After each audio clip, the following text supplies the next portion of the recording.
How are you doing? Well, Matt Lee. how are you? Nice to see Andrea Mitchell here again. Thank you, ma'am. I'm here after a rather big trip. All right. So are we, we're set? Everybody good? Great. So I'm going to start with a little bit of a statement here today. Welcome aboard, everyone. Nadia, nice to see you. During my first briefing, I said that under President Trump, peace through strength is back. That was clear from day one under this administration. The 11 days since my first briefing have further proven it. In an important advancement for peace, America's top diplomat, Secretary Marco Rubio, and National Security Advisor Mike Waltz traveled to Jeddah, Saudi Arabia, to meet with the Ukrainian delegation. As a result, Ukraine expressed readiness to accept the U.S. proposal to enact an immediate interim 30-day ceasefire to the Russia-Ukraine conflict. The ball is now in Russia's court, and even more advances have been made after envoy Witkoff's visit there as well. Following this historic meeting, Secretary Rubio traveled to the G7 in Canada, where our partners expressed support for a swift end and a durable end to this conflict. And as we pursued peace, our nation also showed strength. Under the president's direction, this administration invoked the Alien Enemies Act of 1798 to initiate the removal of hundreds of dangerous members of the Tren de Agua, a vicious, violent foreign terrorist organization, which has been threatening our nation, conducting irregular warfare and terrorizing Americans. We express our sincere gratitude to President Bukele of El Salvador for playing a pivotal role in this transfer.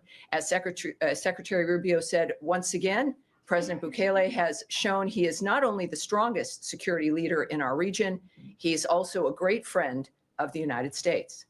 In our fight against terrorists, President Trump ordered the launch of decisive and powerful U.S. military deterrence operations against the Iranian-backed Houthi terrorists in Yemen.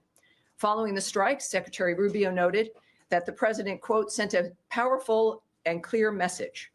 These attacks on U.S. vessels and global shipping must stop, and we will hold you accountable. We will protect our people and freedom of navigation. In furtherance of President Trump's maximum pressure policy on the Iranian regime, last week the State Department announced sanctions on Iran's oil minister and shadow fleet that facilitates Iran's illicit crude oil trade. These actions were taken to stop the flow of revenue to the Iranian regime that uses to fuel conflict in the Middle East, advances its nuclear program, and supports its terrorist proxies. In addition, the State Department will consider revoking the visas of foreigners who have supported Hamas and unleashed anti-Semitic harassment, intimidation, vandalism, and violence on America's college campuses.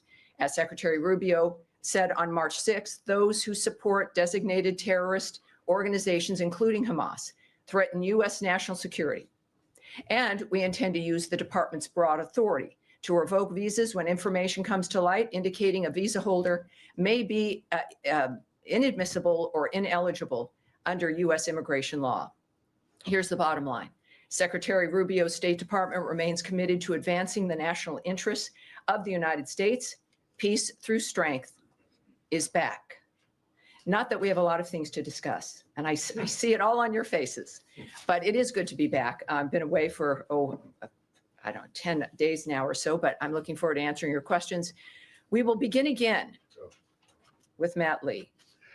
Thank you, Tammy. I had three processy kind of questions, but for the sake of my colleagues, and I know there's a lot to ask, I'll break it down to two. They'll be very brief. All right. One, on the South African ambassador, who the secretary declared PNG on Friday. Sure.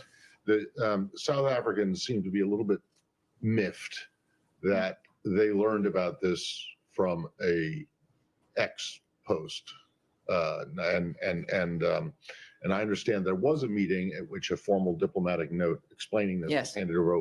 Can you, what day was that, the meeting? Well, it was the same day of Friday. The announcement, yes. So after Secretary Rubio made his decision, our senior level diplomats convoked the South African embassy staff for an in-person meeting at the State Department. At this meeting, our officials delivered the official notification of Ambassador Rasool's persona non grata status, and it was done. Okay. And I understand that his privileges and immunities expire today, and then he has to leave by Friday? That's right. So he has for these 3 days that passed, he's had his privileges, but those did expire today. And he has, technically it's a week from the notice, and so that expires now on Friday. Okay. He'll need to be out of the country.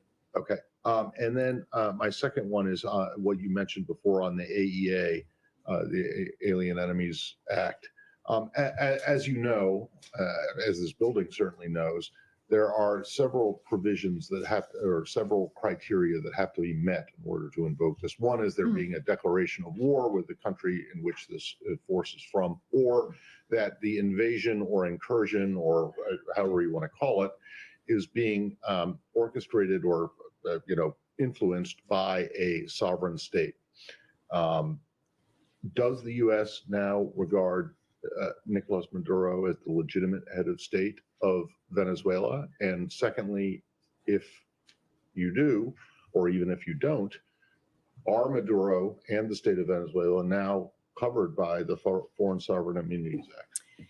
You know, just before I came up here, my colleague, Caroline Levitt, had a great deal to say about this. This belongs at the White House. This is a dynamic that's happening out of the White House. This is a legal. Well, but I also, in addition to that fact of referring you back to the White House and to DHS regarding this, this is in the courts. And as you know, I'm not going to pontificate on or guess or muse about what's going on with the courts at this point. So clearly the White House has been very transparent. Caroline was very clear this afternoon about their approach. Clearly, they feel that this is something they want to litigate, and they're going to. And for the good of the American public, it's an important thing to do. Everything we know that the Trump administration is doing, certainly President Trump himself and his team, is in the interest of the United States. I understand and that's why he was elected. People are excited about the nature of the actions that we're taking swiftly. And this is one of them, and we will see it play out in court, and that's the extent of what my question is not about. So now there's a third section. I thought you said you were going to forego the third part. No, I'd just like to have an answer to the first question. Does the U.S. consider Nicolas Maduro to be the I'm not going to discuss with you again a national issue that belongs both with the White House and the Secretary himself. So I'm not going to be able to remark on that. All right. Based on the same dynamic here, I guess, for the Americas situation, Andrea Mitchell, please. This is related to immigration issues. Sure. And peace through strength. Sure. Does Secretary Rubio believe that if Afghanistan is among the countries that are there on a list, a draft list to be banned, that legitimate SIVs who were approved by the State Department during the fall of Afghanistan's withdrawal should be a carve out, and that these people who help the State Department, the CIA, the DOD can come and have refugee status? I do have a follow-up. Well, first of all, there is no list. What people are looking at over these last several days is not a list that exists here that is being acted on. There is a review, as we know through the president's executive order, for us to look at the nature of what's going to help keep America safer in dealing with the issue of visas and who's allowed into the country. But what has been touted as something that is an item through the State Department, it just simply isn't the case. So the premise, I have to say, I certainly can't speak to because it's not accurate. When it comes to the nature of Afghanistan and those who've helped us, the arrangements we've made already in the past, getting as many people from that conflict here, certainly those who have assisted us and worked with us, that's been a policy and a dynamic that we've worked on from certainly even the previous administration, working to try to get that happening. So that's not something that is certainly I can talk about regarding something that doesn't exist, but certainly when that review is done, we'll have something that we can discuss. Okay, then let me ask you also about your view, the Secretary's view, about the legality of a foreign country holding an American citizen from Iowa who has not been charged with any crime and holding his passport and not permitting him to return home in the case of what's happening in Punta Cana. and the Dominican Republic, where this young man and his family and his lawyers say that he has not been permitted to leave the Dominican Republic, that he has been a cooperating witness, he's not charged with any crime. Does the State Department have any view about the rights of that U.S. citizen? Well, I think what's appropriate here is for me to this is unfortunately the nature of the State Department and what we do. When it comes to diplomatic efforts, whether they exist or not, the nature of legal frameworks for individuals, the privacy issues involved, that's not something I can get into any detail about. He has spoken publicly, and his family have. Does he have consular access? Well, that's his. I think all of us have a right to speak and to be known, but we have a standard and a protocol here that we won't discuss a private situation, a private case. Certainly, when it comes to diplomacy, diplomatic relationships between one country and another, I'm not going to go into those details. All right, Sean. Thanks. Can I go back to South Africa? The ambassador. Sure. The secretary, of course, had his ex posted on Friday. Can you explain a little bit the reasons? It's quite an extraordinary step. I was looking back, I mean, if I'm not mistaken, even in the height of tensions with Russia, there was no expulsion of the ambassador and no PNG there. What is it? I mean, essentially, this is remarks that the ambassador made at a think tank or at a conference that were critical. What I'm getting is, should other ambassadors be on alert? Can they not criticize President Trump without fear of being expelled? Well, I think it's not about criticism. This was the equation of the president and the country with white supremacy. It was an allegation that casts such an awful light on the nature of the country, on individuals. It is. I mean, if we don't have a standard about the nature of someone who is in this country, who is supposed to be a diplomat to help facilitate the relationship between two countries, and that this is the standard of it, we deserve better. We've had a decent level of diplomacy with South Africa. There are some challenges, but you want people in each embassy who can actually facilitate a relationship.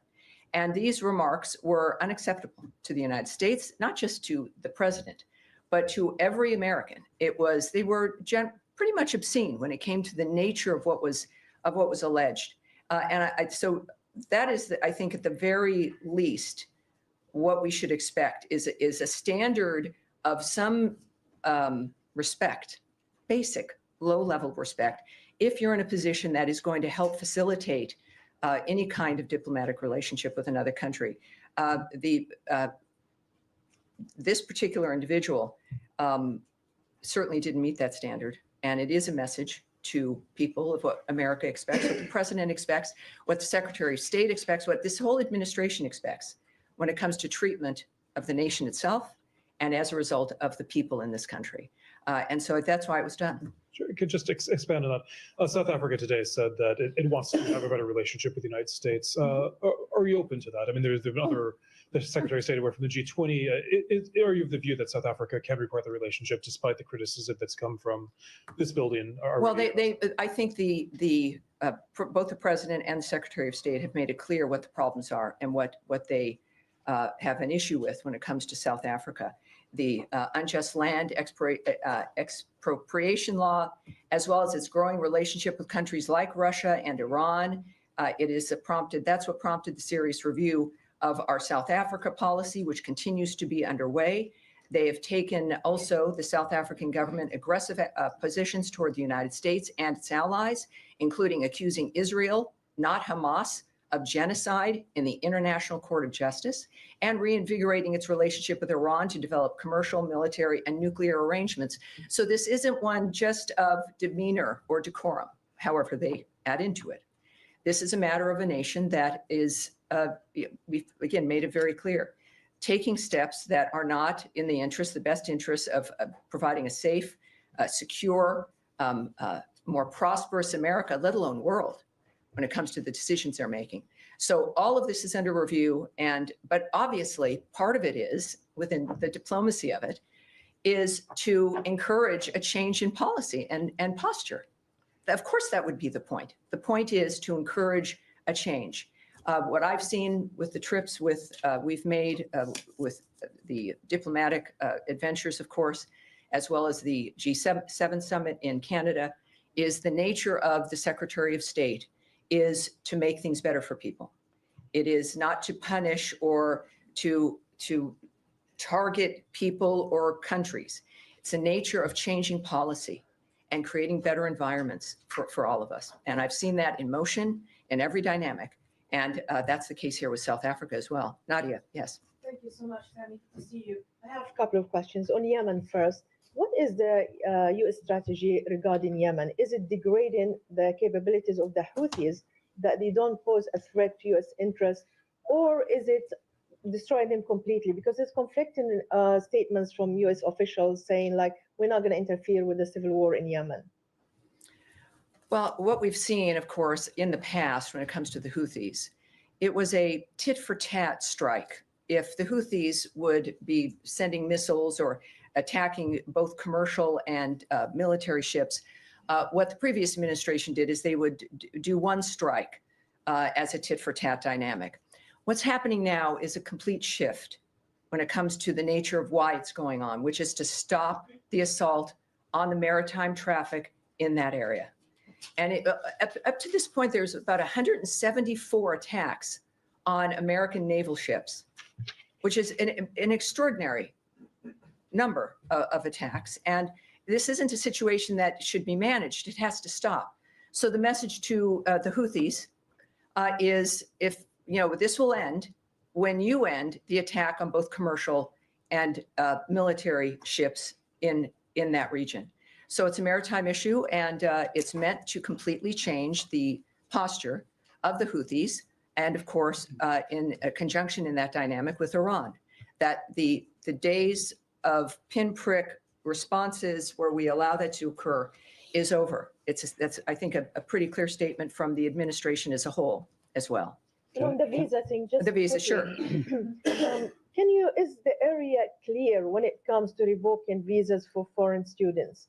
Are you revoking visas for students who clearly support Hamas and shows literature that's supporting Hamas, or is it also include students who support Palestine or the freedom of the Palestinians, or showing sympathy with civilians in Gaza? Is that area very clear?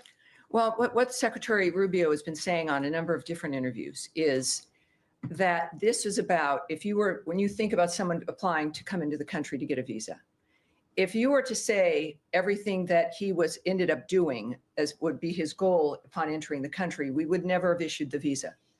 So you have a dynamic, whereas if there's going to be certain kinds of actions that you're going to undertake, that we don't accept that. Every country has a right to control its borders and to determine who's going to come into the country.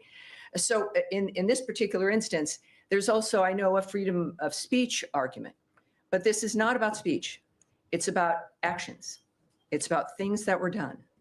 And of course, I don't want to go further because also this is within a court dynamic. America's got the best court system in the world. And there will be arguments on both sides, no doubt, regarding this, but it has to be argued, it has to be litigated. But the actions that we take and the decisions we make are not about content. It's about actions that are occurring, and certainly in that particular case. Yes. Can I? Go ahead. Can I? Hi, Tammy. Hi. Thank you. Just to follow up on the Houthis question. So President Trump said every shot fired by the Houthis will be looked upon as a shot fired by Iran. So we're wondering, if Houthis don't back down, is the United States prepared to attack Iran or give Israel to do so? I think you're referring to President Trump's Truth Social tweet. And I'm sure you all have it on your phones. You should, because I'm going to refer you right back to that tweet. It speaks for itself. Right. Just to follow up on a different topic Sure. in that case. So Voice of America and Radio Free Asia is one of the outlets under Voice of America. They have written extensively on the oppression of Uyghur Muslims by Chinese authorities. Actually, their reports have raised awareness about the plight of Uyghurs. And this is a topic that the secretary feels strongly about as well. We've just seen him last week impose sanctions on Thai officials over deportation of Uyghurs to China. That's What right. does he think about the shutdown of this outlet? Does he support this decision?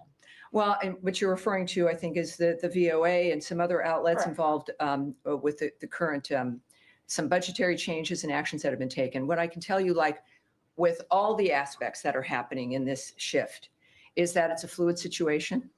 And I look forward to watching it unfold as you do. I know you're all reporters, and some reporters here in the bullpen have been affected. But the fact of the matter is, this is serious business. It's the business of government using taxpayer dollars. So the same standard applies here. And of course, it's just happened. Carrie Lake, as essentially the envoy within this framework, is someone that Americans know and trust, and I look forward to seeing how this unfolds. But right now, it's new, it's a fluid situation, and we'll have more for you as it unfolds. When you say fluid, right, could yes, it go be ahead. overturned, you mean? Go ahead. Can I just follow up on Yemen and your assessment of civilian casualties? Because you'll know there have been reports of several. What's your assessment on that? On civilian casualties? Well, under no situation does anyone want that. This is a horrible dynamic. At the same time, the Houthis are pirates who have commandeered an entire country, in addition to attempting to commandeer and threaten and harass shipping in the maritime area there. So when we think about this dynamic, America seeks to avoid that situation, but we're now in a position where it has become untenable. And that America's position in this kind of a regard, it's a unfortunate framework of war and of tensions and conflict like this. But of course, we lament, I think, this country of all countries, and what we've done and what we've accomplished. We lament the loss of life. That's the aspect. Because I think this is part of the real story. All of the aspects of what the Trump administration, what Secretary Rubio and everyone now in this new administration is focused on, and maybe it surprised people, it shouldn't have, is peace, is to stop the wholesale slaughter of people, is to stop the chaos that reigns through certain regions, is to make sure, especially with certainly Ukraine and Russia, is to make sure in every place where there's conflict, that the people that are alive today might be alive tomorrow. And it's imperfect. It's not something that any of us can sometimes predict the end result of. But this is an administration and a president and a Secretary of State who's made it clear that if there is a hallmark, the hallmark is fighting for peace and an end to this kind of chaos that has destroyed Yemenis' lives, and it destroys obviously too many lives around the world. Now, yes, sir, you've been waiting patiently. Yes, sir. Two quick questions on the Palestinian issue. One pertaining to Gaza. Aid has not been allowed in since the 2nd of March. The situation is very dire. I was wondering if you are really concerned about this, especially, this coincided with the beginning of Ramadan as well, where people need food and water and so on. I mean, is starvation used as a method to pressure people? Isn't that a war crime of some sort internationally? Well, for the horrible suffering of the Gazan people, we know where that sits. It sits with Hamas. We know that within the ceasefire, and why we fight for the ceasefire and want it to continue is in fact to make sure that food and aid is moved into that region. The United States has led the way in that regard. We also know that at this point, when it comes to the nature of what Envoy Witkoff has worked on and what all of us still focus on is in fact what your concern is. Making sure that there's a situation on the ground that allows food to get to the people who need it, that allows aid to move through to the people who have been suffering because of the choices that Hamas has made throughout the years. And that is what we continue to work on. So everyone, certainly it's a concern, and that is why we continue to work to make sure that aid can get to the people who need it. Yes, sir. Go ahead. Follow up? Yeah. The Syrian Interim Authority last Thursday approved a new constitution. it has granted likely no rights for the minority like Kurds and Jews in Syria, and has been rejected by these minorities, labeling it's against the democracy. What's the US view on that constitution? And does anyone in this department connected with the new Syrian interim authority? Do you have any engagement with them? You know, again, when it comes to diplomatic engagements, situations as fluid and as situational like that one, that's not something I'm going to be able to answer. What But about I'll see what we can do when it comes to the specifics of what you've asked for. what about the? Syria. Yes. Right. I have Go. another question on Iraq. All right. And yeah, this administration, including Secretary Rubio himself, has called the Iraqi government to resume the Iraqi Kurdistan oil export and solve the U.S. oil companies' issue that are working in Iraq. But this hasn't happened. What's the U.S. view on that? Are you urging the Iraqi government to resume the oil export? Again, I'm not, at this press briefing, I'm not going to go into international negotiations or diplomatic negotiations or thoughts that might be held by the Secretary of State. But we'll see when it comes to actions on that, it'll be, I think, abundantly clear. Yes, ma'am. Syria. Thank you, Tammy. So Syria's new government, along with regional countries such as Turkey, Jordan, Qatar, and others, have been calling on the U.S. to lift the sanctions that was put in place during the Assad regime, and many view these sanctions as a significant barrier to stabilizing and rebuilding the country. Is the administration considering removing or maybe easing these sanctions? Well, again, when we think about the administration, I think of President Trump and their posture and point of view regarding Syria, and the fact that when it comes to the State Department and the Secretary, these are things that would be negotiations that would have to be contemplated, and I'm not going to do that right here from this podium. Yes, sir. Thanks so much, Tammy. I appreciate you taking the question. Over the weekend, Depends on what the question is, but go for it. Over the weekend, the U.S. deported a Lebanese citizen who was a doctor at Brown University. I was wondering if you might be able to elaborate why.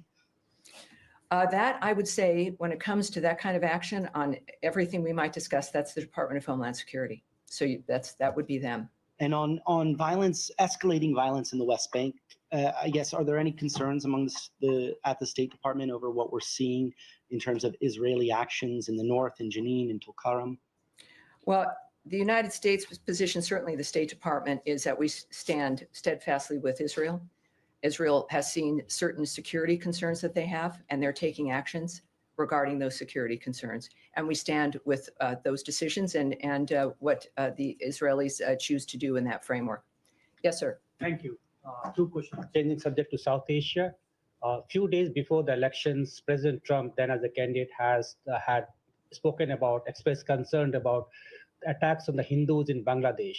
Now that Secretary has been here for about 60 days, what is his assessment about the situation of Hindus in Bangladesh and what steps he's taking to address? President Trump? Secretary Rubio. Well, again, you're talking about President Trump in certain aspects about how the nation and how his administration views the nature of what's happening in another country. And Secretary Rubio, of course, follows through with his vision and the nature of the choices that are made in that regard. But when it comes to, again, negotiations, diplomatic considerations, and the conversations that those involve and what might happen, I don't want to presume here what the outcome will be. You don't want me to either. I think that the best thing to do would be to. Question? I'm sorry? Can I reframe the question? Well, no, I'm not, what I'm not going to answer is diplomatic considerations from government to government or attitudes and approaches when it comes to what's happening in a certain country that belong within a diplomatic kind of conversation that clearly I can't speak on or would I hypothesize about what might happen. So yes, yes, yes, ma'am. Go ahead. I have one more Go ahead. question. Thank you, Tammy. Just to follow up quickly on what Hamara was saying about USA GM, Radio Free Asia, Sure. and news broadcasters, because I think you're going to get a lot of questions about this. Oh, I expect it. I just got back into the country over the weekend. I thought, well, this will be discussed. As you mentioned, it's affected colleagues we know in the bullpen. Yes. Can you just clarify when you say that you're watching this unfold? Do you know if this is something that could be reversed in terms of what they're doing with US? You want me to speculate? No, and I know you know I can't. And I know I come from a background where that's mostly what I did for a very long time. That I can't do here. Okay, so my next question is about something different. The State Department, according to some reporting by the New Republic, terminated a contract to the Yale School of Public Health's Humanitarian Research Lab. They were tracking evidence of Ukrainian children that have been abducted by Russia since Russia's invasion of Ukraine. Some of that evidence was about to be, from their work, it was about to be transferred to European law enforcement officials. Can you comment at all on whether it is true that this grant was terminated, and whether you have any other comment? Well, I can't confirm that, but obviously I'll take it back and I'll get back to you so we can get some details in that regard. Yes, yes, sir. So much. I also have a question on the Russia Ukraine, but before that, let me follow up on Radio Free Europe quickly from different angle. This administration last month secured one of the reporters jailed in Belarus, was working for Radio Free Europe, and I want to give you credit for that. Now, given how strongly you feel about the cases, can you assure us that you will continue securing the release of Radio Free Europe reporters, one of them in Azerbaijan and other countries, even if you end up defunding them? Well, that's not something I can answer here, again, when it comes to the nature of the choices that will be made. But what I can tell you is that this is a country that has led the way from the very start of radio, of making sure that voices are heard everywhere. That this is something this country can be proud of. And it sits within the framework of what matters to us. At the same time, this nation has to look, and I don't think it's anything to be ashamed of, look to the nature of how America is going to be able to remain strong and safe and secure and more prosperous so that we can continue to move through with foreign aid, with facilitating voices that normally other parts of the world would not hear. It is a part of democracy. And of course, you want every nation to have that kind of commitment as well when it comes to who's able to be heard. So that's a commitment that stands. It is the heart of this nation.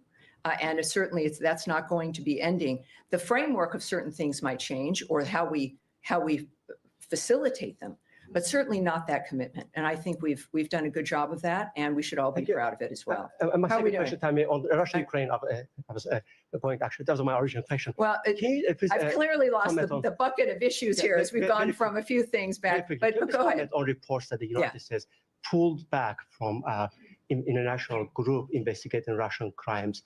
What is the strategy there, and what message are you sending to Russia, who continues actually committing crimes as we speak? Yeah. Look, this is we're going to be looking into a number of different things.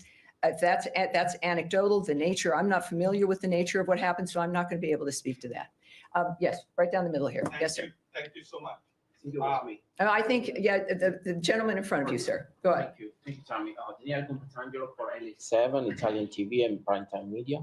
So we both were at the G7 the last week. Yes, we were. And the focus was Ukraine. So today in Europe, there was European Council. They met the foreign minister and they discussed about Ukraine and the European Union proposals. So it seems like there are Europe is very divided right now, like Italy, Spain, Ukraine, Hungary and Slovakia are more aligned to Trump proposal.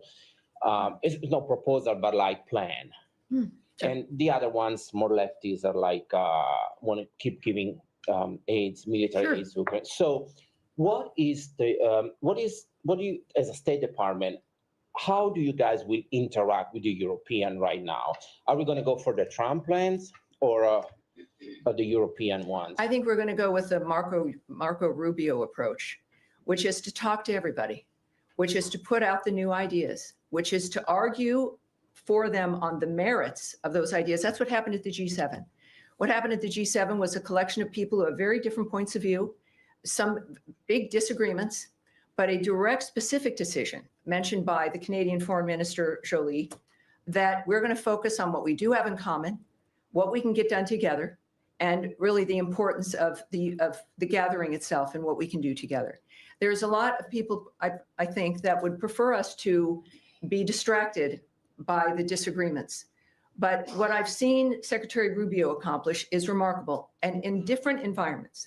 environments where there's negotiations between countries attempting to stop war, a ministers' meeting where they're all aligned in some fashion or another and want to work together but have disagreements. I can say this, fortunately, having been there, is that it's been his voice, and I'm proud as an American that it happens to be the American Secretary of State.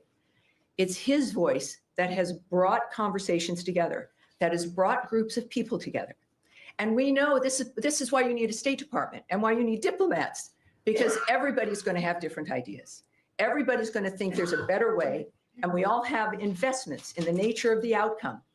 America is the strongest country in the world for a reason. All the combination of things we do, but mostly because we are a nation of merit and arguments and speech and the ability for people to be heard and for all of us to have an open mind. That is what Marco Rubio brings to this debate, especially in Europe where there are disagreements. We will, and he expects to, win people over based on the merits of the arguments that we continue to make every day. And I'm going to leave it there, everyone. I'll see you Wednesday and Friday this week if you didn't get enough. There'll be more to talk about. Thank you, everyone. I appreciate it. Have a great day.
So thank you, everybody.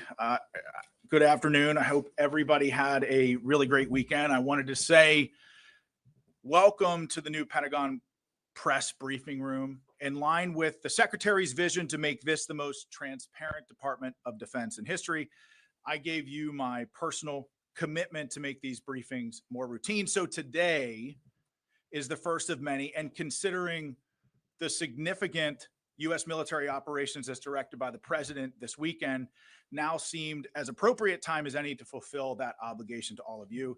Additionally, I'm glad to be joined by Lieutenant General Alex Grinkovich, affectionately known as Grinch.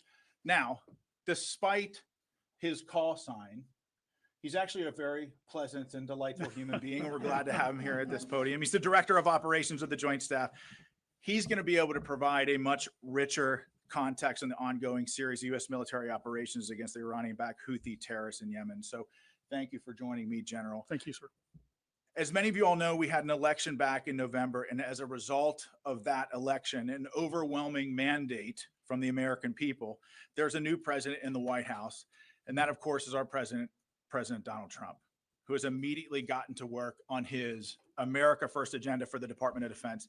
Among those are 4 top-line points that I think are very important for those in this room to understand. Those are protecting the U.S. homeland, deterring China, and maintaining the ability to strike America's enemies anywhere in the world, and then also asking our allies to do more.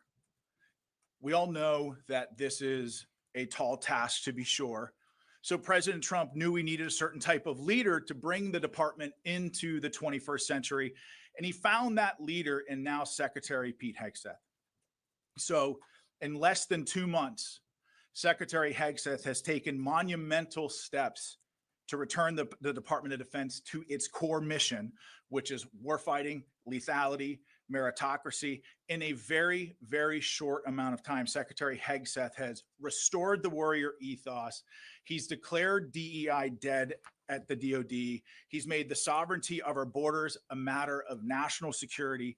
And we are refocused on training, fitness, and high standards across the board here in the Department of Defense. So before we get into our updates today, I just wanted to take this opportunity to say that this Department of Defense is committed to achieving our mission of maintaining the greatest fighting force the world has ever known, and returning the Department of Defense back to the American warfighter and making it more transparent to the American taxpayer. So starting out, as I'm sure you've all seen over the weekend, U.S. Central Command Forces initiated a series of operations consisting of precision strikes against Iran-backed Houthi targets across Yemen to restore freedom of navigation and reestablish American deterrence. For years, the Houthis have targeted U.S. military ships and aircraft. They've hit commercial ships as well, including U.S. flagged vessels, and they threaten our personnel overseas. Houthi terrorists have launched missiles, one-way attack drones at U.S. warships over 170 times, and at commercial vessels 145 times since 2003.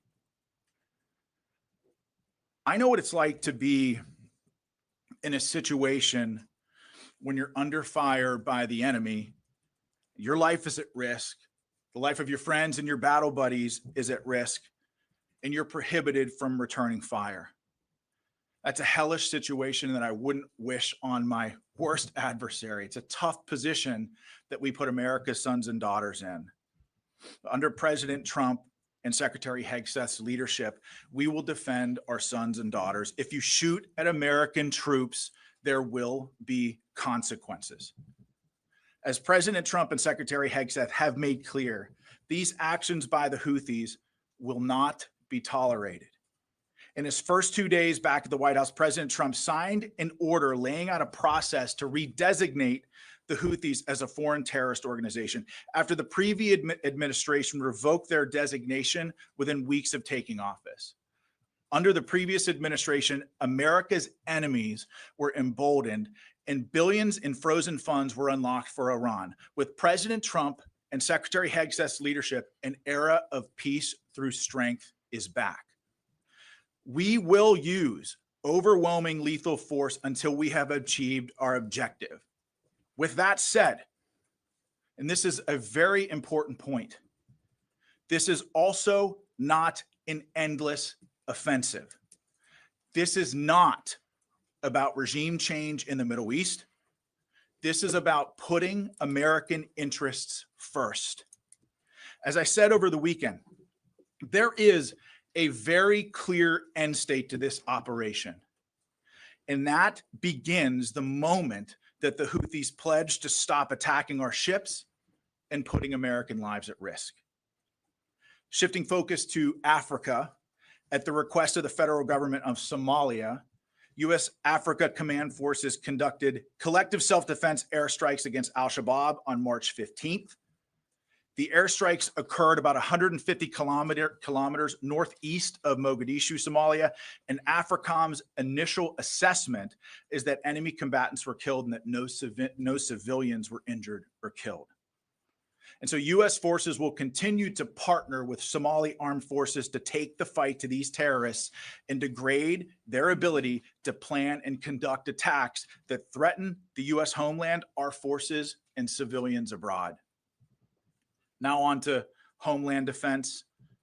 President Trump and Secretary Hegseth have been very, very clear that border security is national security. We spent decades defending foreign nations' borders while our own U.S. borders has been invaded by criminal illegal aliens, human smugglers, drug traffickers, and transnational gangs. The Department of Defense is proud to defend our homeland and the territorial sovereignty of the United States. Although we've seen a 93% decrease in illegal border crossings, we will not stop until we have 100% operational control of our southern border. And over the weekend, Joint Task Force Southern Border assumed the mission from Joint Task Force North and reached initial operating capacity. Additionally, U.S. Northern Command announced on Saturday that the Arleigh Burke-class guided missile destroyer, the USS Gravely, departed Naval Weapons Stations Yorktown for a scheduled deployment to the Gulf of America. We're actually making some history from the podium today. It's the first time we've recognized the Gulf of America in the Pentagon press briefing room, which is kind of cool. So it's not only vital for the United States to have control of our border via land, it's equally important to control our territorial waters. And this deployment directly supports U.S. Northern Command's mission to protect our sovereignty. And lastly, Secretary Hegseth spoke with Qatari Minister of State for Defense Affairs, His Excellency Sheikh Saud Al Thani, to discuss operations to eliminate the Houthi threat to American commerce and restore American freedom of navigation. The Secretary acknowledged Qatar's strong partnership in addressing shared security challenges across the region, including Syria and the Red Sea. And with that, I'll turn it over to my counterpart, Grinch, for some more opening comments on CENTCOM strikes. General, floor is yours. Thank you, sir. Ladies and gentlemen, thanks for the opportunity to provide you a brief operational update on our operations against the Houthis. On Saturday, the 15th of March, shortly after 1 p.m. Eastern Time, at the direction of the President, U.S. Central Command began precision strike operations against the Houthis to restore freedom of navigation and American deterrence. The initial wave of strikes hit over 30 targets at multiple locations, degrading a variety of Houthi capabilities. These included terrorist training sites, unmanned aerial vehicle infrastructure, weapons manufacturing capabilities, and weapons storage facilities. It also included a number of command and control centers, including a terrorist compound where we know several senior Houthi unmanned aerial vehicle experts were located. On Sunday, strike operations continued against additional headquarters locations, weapons storage facilities, as well as detection capabilities that have been used to threaten maritime shipping in the past. Today, the operation continues, and it will continue in the coming days until we achieve the President's objectives. Thanks, and I look forward to your questions. And with that, in this very crowded briefing room, I'll take some of your questions. And the first, I'll go to Logan from Newsmax. Sean, thank you for taking my question. This really is for both of you. A question about the Bashat, that's Iran's spy ship that has been directing the Houthis throughout this conflict. Is it still operating in support of the Houthis? If so, do you know where it is? General, turn it over to you to address that. Sure. We know that the Iranians have provided a variety of assistance to the Houthis over the years, including some suspected intelligence. We do know that some had previously come from the Bashad. The Bashad is not currently being used for those operations, but we do know that other vessels are contemplated for those sorts of operations. So we're watching very closely to see if they return to the AO. I would also say that, you know, when you look at how the previous administration conducted business with Iran, you know, they really empowered Iran to fund and export terror all around the world, whether it's with Hezbollah, Hamas, specifically with the Houthis. I mean, it's very clear. I think President Trump has made it very clear that he's put Iran on notice. I mean, I'm sure that you saw his tweet today that essentially saying, and I'm paraphrasing, that any shot fired at U.S. forces by the Houthis would be considered a shot from Iran. And this is the president showcasing leadership from the Oval Office. And frankly, bringing moral clarity back to the United States of America. We know who the enemies of this country are and the enemies of a free world are. And President Trump has put them on notice, as you saw with Iran this morning. But okay, Gabby. Thank you for taking my question. I wanted to run back to TDA and MS-13 deportations to El Salvador's Terrorism Confinement Center. Do we anticipate to renew that partnership as it will conclude after 1 year? If yes, what does that look like from a cost perspective? And how is Guantanamo Bay factored into dealing with criminal aliens and terrorists, considering this new Pentagon is more focused on securing the border? Well, that's a great question. So I think part of your question about El Salvador should be referred to the State Department. But I'll say that the Department of Defense is proud to defend our homeland and our sovereignty in helping to deport transnational criminal organizations like Tren de Agua. We're proud to support that mission. I don't know, General, do you have anything to offer about Guantanamo Bay and our force posture there? Sure. I just had a couple of things for you, Gabby. We do continue to have a substantial presence at Guantanamo Bay to ensure that we're ready to receive any illegal aliens that the Department of Homeland Security would like to send there. We're monitoring their requirements closely, and we're in daily contact with them to make sure that we can meet them to the best of our ability. Tom? Sean, if the Iranian ships are operational, start helping the Houthis, will they be targeted? And for the general, any sense of number of military casualties so far and any civilian casualties in Yemen? Well, that's a great question, General. If you'll permit me to answer. Sure, go ahead. So I think that I certainly don't want to get out in front of the commander in chief and the secretary as it pertains to clearance of strikes and who will be targeted. But I think the president's made very clear that all options are on the table. Yeah, Tom, just on your question of casualties, military casualties, we have some initial estimates. I hesitate to say what they are because they're very much estimates at this point, but I think in terms of dozens might be a safe overall characterization. Yeah, dozens of military casualties so far, but I really can't characterize it much better than that at this point. We'll learn more as we go. On the civilian casualty side, no indications of any civilian casualties. We, of course, have seen some of the accusations by the Houthis. We look at those closely when they do come in, but we have no credible indications of any civilian casualties. You know, and I'd like to add to what General Grinch said. Anytime you're close to an operation like this, having been in combat front towards enemy before, the fog of war is a real thing. So before we announce something here from the podium, we're going to make sure that we get it right. And I think part of that is just taking the time to evaluate and doing a proper battle damage, BDA battle damage assessment, sensitive site exploitation. And frankly, that stuff just takes time. And so before we make any sort of those announcements, like we're going to do a real hard look and make sure that we get it right before we announce it to you. Charlie from CBS. Yes, thank you, Sean. Changing the subject slightly. Is the DoD considering rescheduling the performance of young musicians in the Marine Band that was canceled because of the anti-DEI executive order? And in a broader sense, is there a concern that anti-DEI initiatives may have a negative impact on recruitment? Well, I think that the president and the secretary have been very clear on this, that anybody that says in the Department of Defense that diversity is our strength is frankly incorrect. our shared purpose and unity are our strength. And I say this as somebody who led a combat platoon in Afghanistan that was probably the most diverse platoon that you could possibly imagine. I mean, we had Black serving next to white, Christians serving next to atheists, Northerners next to Southerners, and yes, Democrats and Republicans in the very same foxhole. But the reason why we were so lethal in Afghanistan, and again, my platoon took an 85% casualty rate over 485 days.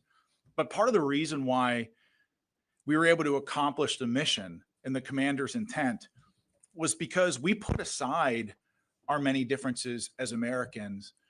There were no hyphenated Americans with us in that isolated hilltop in the border region of Afghanistan. We were all just Americans. And really, when you talk about America's greatest strength, yes, we've got, I'm sure the general can attest, yes, we've got lots of cool, sexy equipment and lots of exceptional military training. I think it helps set us apart from everybody else. But what makes us exceptional fighters on the battlefield is our ability to put aside our many differences and unite under a common banner as Americans. I mean, for goodness sake, when we put aside our many differences as Americans, we went to the moon with less technology than many of you all have in your pockets and your cell phones right now. We're talking about a force that stormed the beaches of Normandy, scaled the cliffs at Point du Hoc, fought through hedgerows and beat back the Nazi war machine and saved the world when we put aside our many differences as Americans. And I know President Trump understands that our focus on unity and shared purpose is what makes us lethal, and so does Secretary Hegseth. So their guidance has been clear on this, and we're going to continue to focus on that guidance. In terms of the concert, are you thinking about rescheduling that? I don't think I'll have to take that question for you. I don't have an answer for you, but we'll get back to you on that. Oh, let's go to the phones. I'm getting a signal. We should go to the phones. Okay, we got JJ Green on the line from WTOP. Hey, Sean, thank you for doing this. A question about Ukraine. Can you assess how the U.S. military, assess the status of U.S. military aid to Ukraine and the intelligence sharing, how that's going since it was disrupted maybe a week or so ago, and then restarted? What's being shared, what's being given, what's happening with that? Well, I can tell you that U.S. military aid to Ukraine has been turned back on, as well as intelligence sharing with our Ukrainian partners. But I'll tell you this. The president has been very clear since his time on the campaign trail that his focus with the war in Ukraine is bringing about peace and putting a distinct focus on peace and really to stop the dying. And so President Trump, along with his national security team, have been heavily involved in, along with Secretary Hegseth as well, heavily involved with Ukraine and Russia to try to broker that peace, understanding that there will likely be difficult conversations to be had on both sides when you're talking about, the release of hostages, when you're talking about potential ceasefire agreements, when you're talking about territory. As someone who's negotiated with some tough people on the battlefield, I can tell you it's a tough, imperfect, nuanced, and complicated process. And President Trump and Secretary Hegseth certainly understand that, with on the forefront of their mind peace as their first and foremost priority. General, do you have anything to add? No, I would just echo what you said, sir, which is, the status of U.S. military aid, it has been turned back on. We've got confirmed reports that it is continuing or is flowing back into Ukraine. And of course, daily reports on the outcome of the intelligence sharing and those efforts. So all of that is as it was previously. So I'm going to stick with the phones here just a second. I got Christina from Breitbart on the phones. Do I understand that? Yes, thanks so much for doing this, Sean. Two questions. After U.S. strikes against the Houthis on Saturday, the Houthis fired drones and missiles at the Truman. Will there be a response to those attacks? And secondly, the Pentagon has deployed the USS Gravely. Can you tell us a little bit about what it will be doing there, exactly what its mission will be?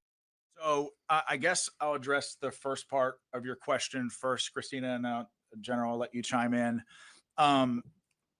the question of the Houthis. I mean, what was? Remind me what the first part of your question was, Christina. Will there be a response to the Houthi attacks on the Truman?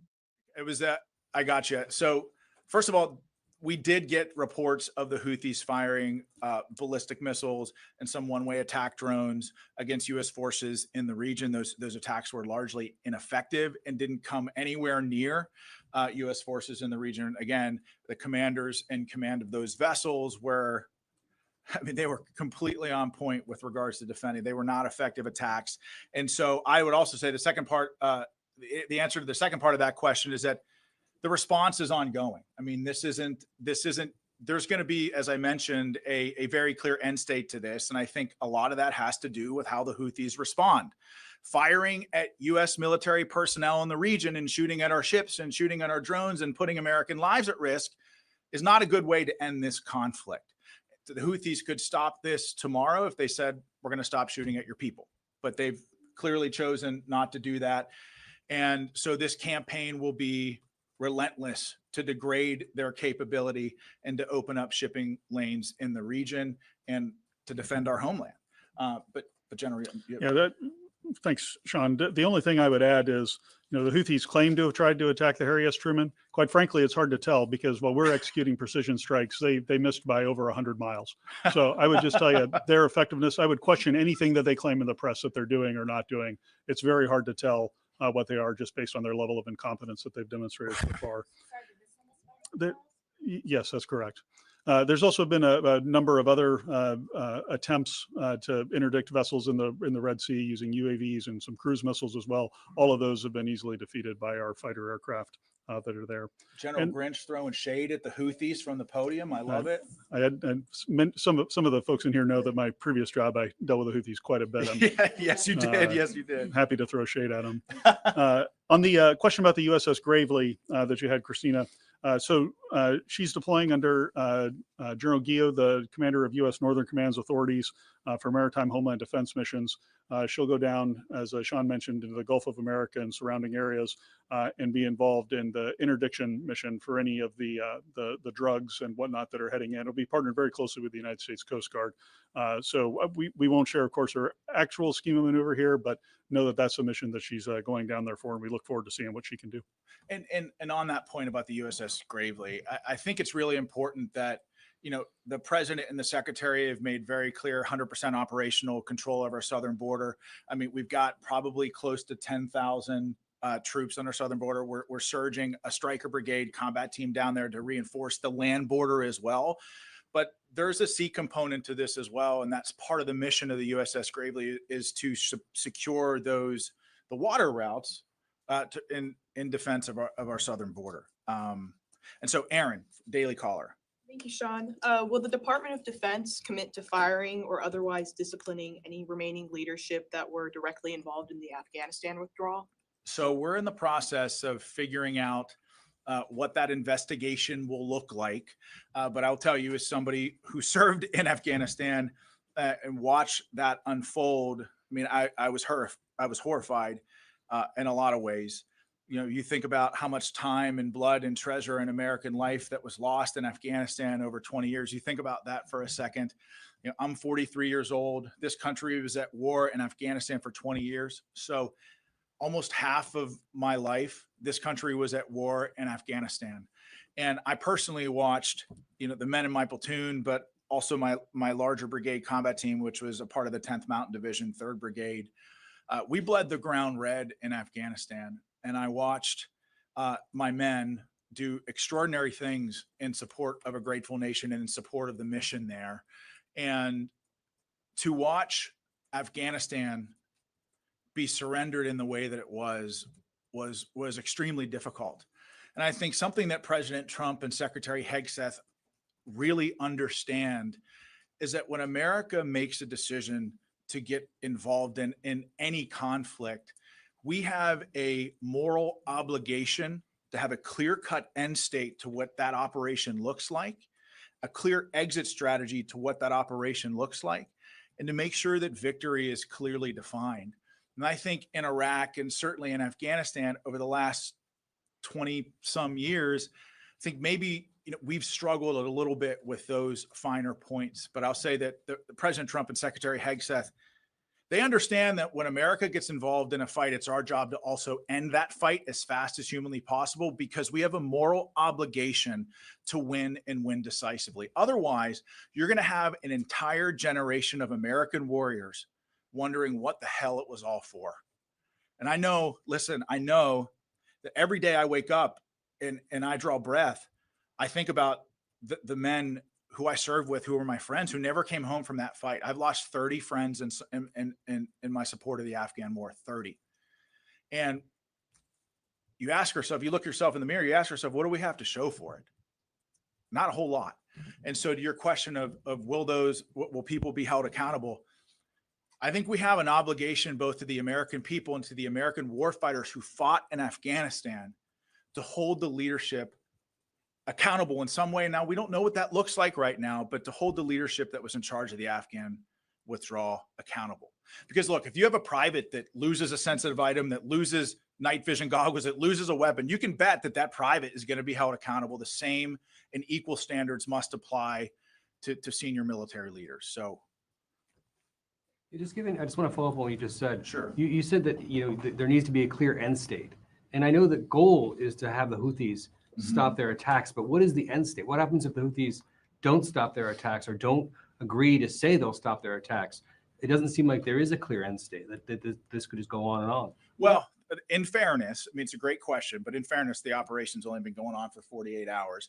And the president and secretary have been very clear on this, that the Houthis can determine when this ends. And until then, the campaign will be unrelenting until we, one, protect our homeland, and two, open up the shipping lanes there. So make sure that we have freedom of maneuver in that area. But General, you have something that. But I mean, what I might add is, while we won't talk about it publicly, just know that there is a design to the operation. There are specific effects that we're trying to achieve, and there's specific targets that have been selected and approaches that we're taking in order to achieve the president's end state. So it isn't that we're just striking capabilities. There's an intent behind every strike and every target that we go after. To that point, what is you mentioned that this is not like it was before. So what is different about the targeting that you're doing this time that wasn't true under the Biden administration? Yeah, I give the short answer to that, and again, without going into too many operational details for security reasons, but it's a much broader set of targets that we've been able to action in this case. And the other key differences are the delegation of authorities from the president through Secretary Hegseth down to the operational commander. So that allows us to achieve a tempo of operations where we can react to opportunities that we see on the battlefield in order to continue to put pressure on the Houthis. Thank you very much. Will this operation include sending ground troops into Yemen? If so, how do you achieve your objective of making them say enough without sending ground troops? Well, I'll tell you, it's very difficult, if not impossible, for us to talk about force posture from this podium, because as a commander who's been on the battlefield, it's very, very important to keep the enemy guessing, keep your adversaries guessing. Now, that's not to say that we've got ground troops in Yemen. That's not to say that we're sending ground troops in, but it's difficult to talk about that stuff for operational security reasons from the podium. But General, you have anything to add? No, nothing to add to that. Okay. I think that's exactly right. You said that one of the things that you were waiting to do for the VDA was sensitive site exploitation. Does that include U.S. boots on the ground or any kind of American personnel on the ground to do that?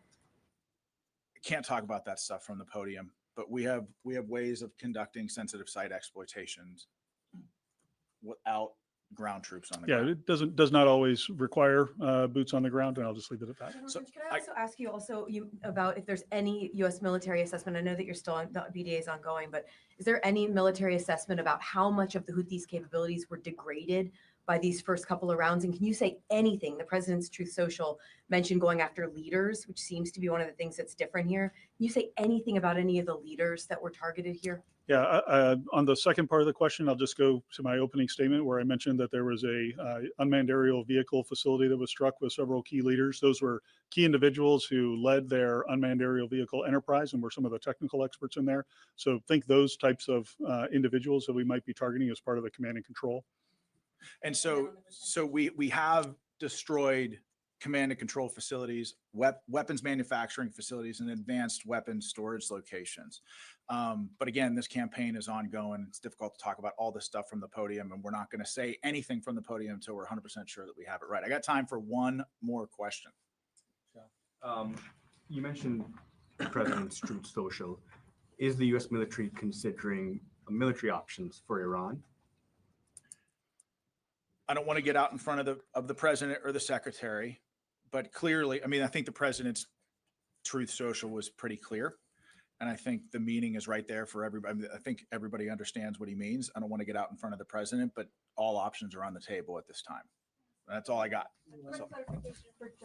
You said 30 targets. Is that over all 3 days? No, that was on the first day.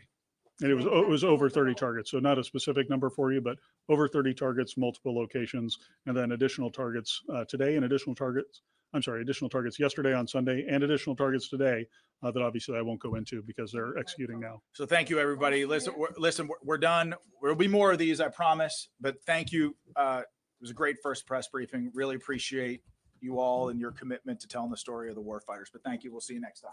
Thanks.